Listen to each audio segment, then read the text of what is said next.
wearing a new mask. I had to retire the Spider-Man mask because it was a little hard to breathe through. And I like this one. It's easier to see and also breathe. I prefer it. And I like the style of it as well. It's more anonymous. Okay, anyways, no pun intended. So today's video, it's gonna be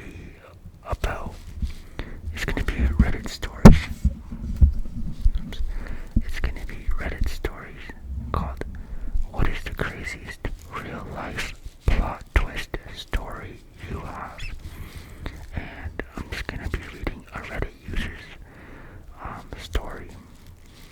So let me know if you guys enjoy this style, or if you have any other preferences you want me to read, a different story, or another true crime story, or even triggers that you want me to start doing.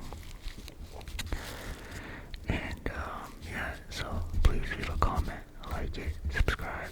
Let me know what else you want to see, or if there's any changes I can make. Let me know as well. So let's get started. Okay, so this Reddit user's name is Feline Nursery. Alright, so let's get into it. This is a long, meandering story that came to a climax about 12 years ago. It's one of the most bizarre things that's happened to me, and left me rattled and puzzled for a long time. When I was in college, my father retired and moved to New Orleans. He had lived there in the 20s, 30s, and his two sons from his first marriage, my half-brothers, still lived there. He moved into a cool apartment complex with a swimming pool in the center courtyard, and had a lot of sociable people his age. One of them was a retired Army general. I'll call him Tom. My dad and Tom were the same age, and both Korean War veterans. My dad had been in the Marines for 4 years during the latter part of the war, while Tom had stayed in and risen through the ranks. Tom had been to Ranger School and Special Forces Pipeline, and was a country expert for Korea. He was in Korea for most of the Cold War, training ROK Marines, gaming out World War III scenarios. I think it might be World War II scenarios, makes more sense, I think, and working closely with a large private corporation. I'll not name here doing semi-spook stuff.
a young enlisted Marine, it's hard to describe the feeling of being close with a two-star general. I had seen a general maybe 3 times at that point. If you're a lance corporal in a rifle platoon and a major shows up in the barracks, you snap to attention and bark out "attention on deck," like it was Darth Vader walking into the room. Somebody with stars on their collar might just give you the heart attack right there. So to be shooting the shit with Tom was pretty special for me. Tom was a widower, an old Southern gentleman, and dated women here and there. Although he didn't smoke, he always carried a Zippo lighter with him to light a lady's cigarette. He lit a cigarette for me by the pool one day, and I noted that his Zippo had a Ranger's crest on it. He said that his daughter had given it to him years before, and he thought it was gaudy at the time. He wasn't the type to advertise his status, but he came to cherish it after his daughter died. She had been an avid equestrian and had died in a car accident in Costa Rica in the 70s or early 80s. While she was down there for some kind of riding event, his wife died of cancer some years later. Tom's apartment was covered in most of his daughter's riding gear. She was beautiful, the dated killer portraits frozen in the 1970s. The quiet apartment and Tom's outward sanguinity were all horribly tragic. At any rate, we spoke on the phone about the Air Marshal program. He couldn't answer a lot of questions due to my operational security. But we talked about for an hour, and another job came up, and I didn't opt for the Air Marshal program. Still, my dad would give me regular updates whenever Tom would go back to New Orleans or on leave. Once, Tom told my father that they'd done computer simulations of a terrorist running up an airplane aisle, and the only part that stayed relatively motionless was the groin. Obviously, in an airplane, you want to hit the target and not the fuselage, so they decided to aim for the groin as part of the doctrine. My dad was a physician and told Tom that there would be tremendous amounts of bleeding, and that would be a problem if they wanted to take anyone alive. Being a curious man, what my dad said about coming up with a solution to this in his free time. He sketched out a sort of chalk strap with a hemostatic agent where the cup would be, gave it to Tom. Tom came back to him 7 months later and said that the prominent pharmaceutical company was making a prototype. My dad didn't want money or credit. He was just happy to be involved in solving a small problem for his country. After the Iraq invasion, Tom left the Air Marshal and worked on Condoleezza Rice's staff as a national security aide. All in all, everyone loved Tom. He and my dad became very good friends in a very few short years. Tom took my brother's kids to St. Gaines. They lived in family neighborhoods where everyone was sitting on a porch and visiting each other in the summer. Tom would swing by some evenings, and my niece and nephew and all the neighborhood kids would come running, yelling "Mr. Tom" as they do in the South.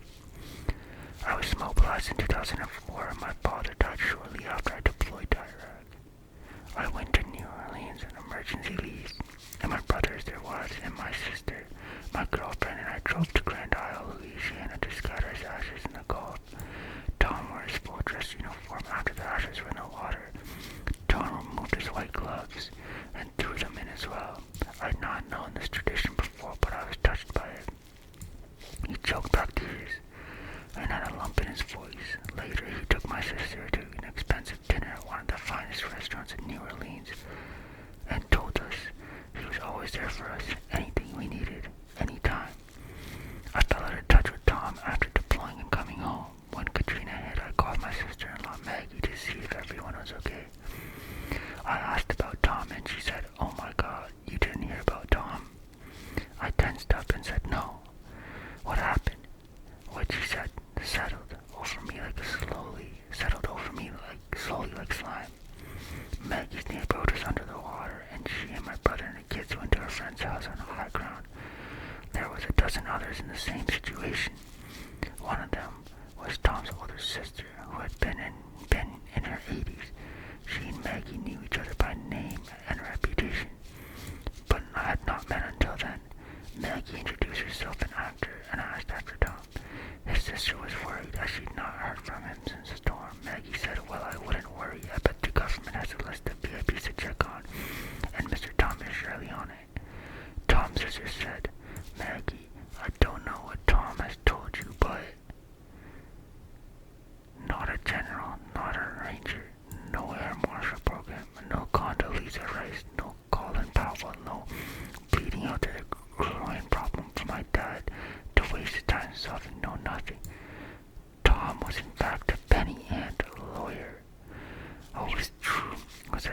sister's deceased husband was a Korea vet, a ranger, a high ranker, and a spook. Tom grew up admiring everything about his brother-in-law. At some point, Tom's dreary real-life lawyer job faded from his reality, and his fantasies replaced him. The truly sick and disturbing thing was that his daughter and ex-wife were very much alive. They just written him off when his detachment became too much, so he killed him off his narrative. Still, his daughter had the heart to take him, and after Katrina destroyed the apartment building, we found out later. My girlfriend watched my face collapse as I talked to Maggie. She was equally devastated when I told her after I got off the phone. I had so many questions. What if I followed up on the air marshal thing and said, hey, Mr. Tom sent me? Then one of the particulars hit me. He said he was only promoted to the general ranks after retirement. So he would have had an answer as to why he wasn't listed in the Army's website's general officer biographies. He probably had an answer to the air marshal thing too. It's like writing a screenplay, coming up with plausible explanations for kinks in a story or character development. Maggie ran into him a couple months after Clinton. He was all smiles, and Maggie said, stop, your sister told me everything. He laughed and said, oh, that old bat's crazy. That was the last any of us heard from him. I've Googled him, found nothing. I'm just glad my father passed away not knowing the truth. He would have been barefoot and possibly would have beat the shit out of him. I'm saddened by my dead father, having been played like a fool in his last years. But I'm also sad for Tom. The gloves in the water and all that were bullshit, but his tears weren't. Nor his graciousness at dinner with my sister and me, with the life in Washington, D.C. being phony, and his relatives having written him off. My dad and my family were really the closest people he had in his life. That is actually so crazy. Like, a lot of people be faking their lives.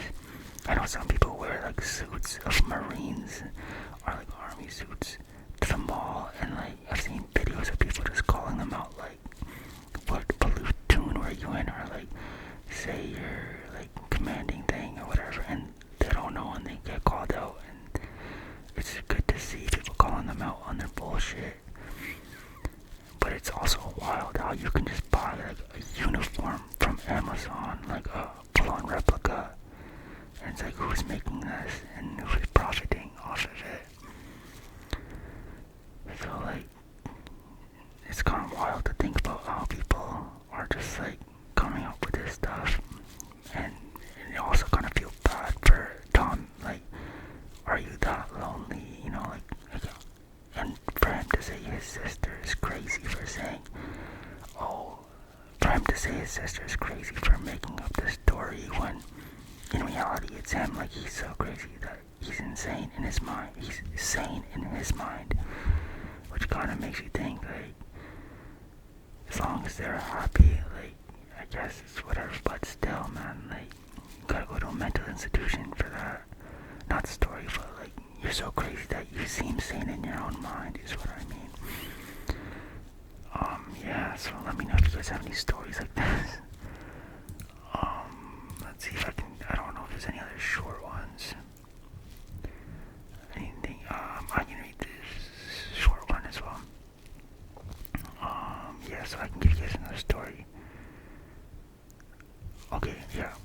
So this one is, just called No Sleep.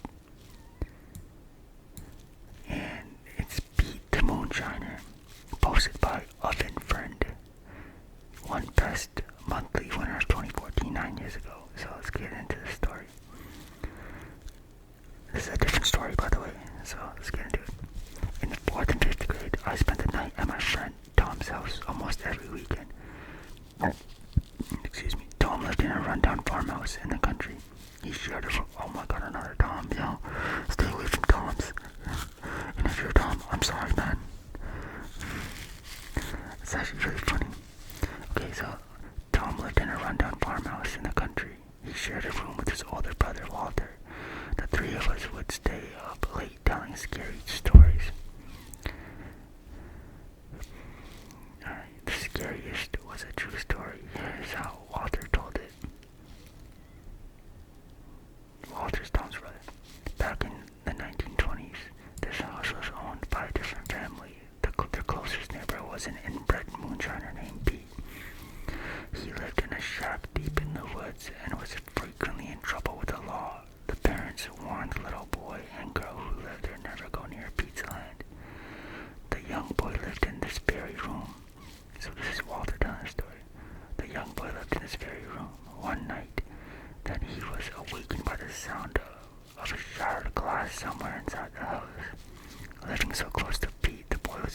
cautious, and instead of opening the door, he locked it.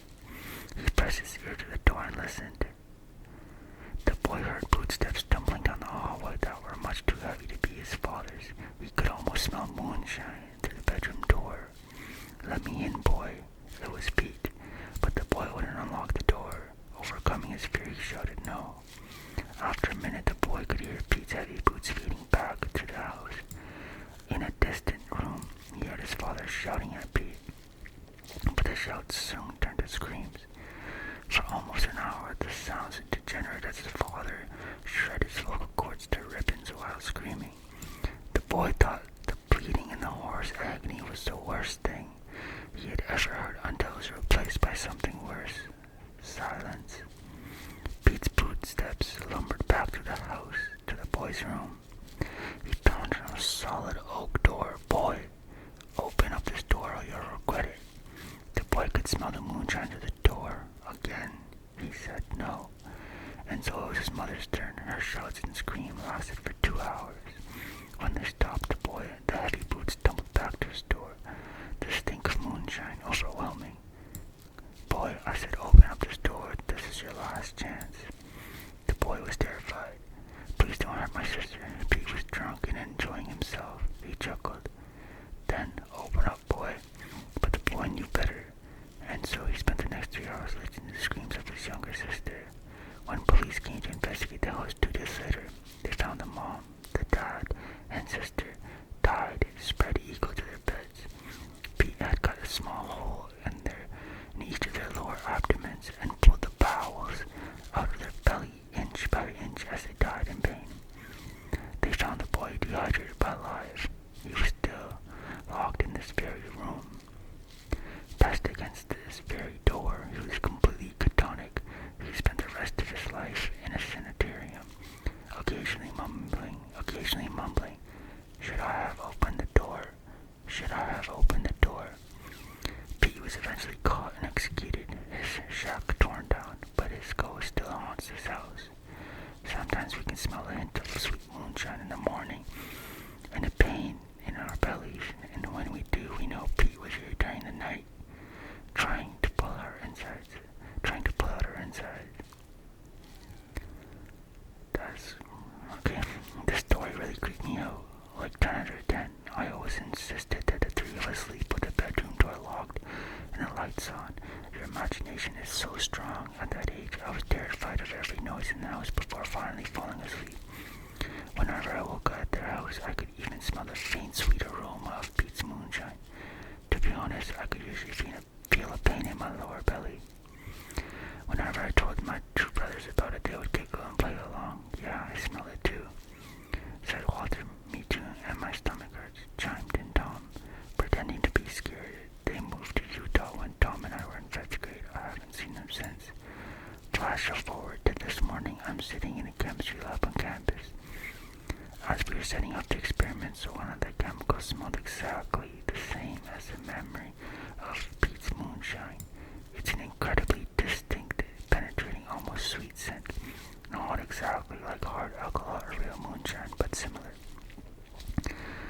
I had smelled it since those mornings after sleeping with Tom and Walter. This was the exact same smell, and I picked up the bottle and looked at the label. Diethyl ether. It was ether. I stared across the lab and the days was frozen. I remembered locking the door of their bedroom every night. I thought about waking with this faint smell of ether in my mouth. I remember the distinct pain in my bowels each morning. And I realized there was no Pete the Moonshiner. They had been violating me. That's a crazy story. It's not true. This one is just made up. So, damn, that content-wise, a very good story. But reality, that is actually super scary. Damn, that's, Reddit, like the people on Reddit, they got some crazy ideas out here, man. Like, they're really good with this stuff.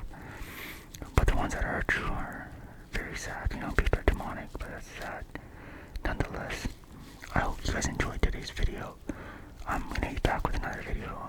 Please let me know if you want to hear a story that you want to know about, or if you know any cool stories, send me some links. Anyways, I hope you liked it. Like it, subscribe, leave a comment. Thank you for watching, and I'll see you soon.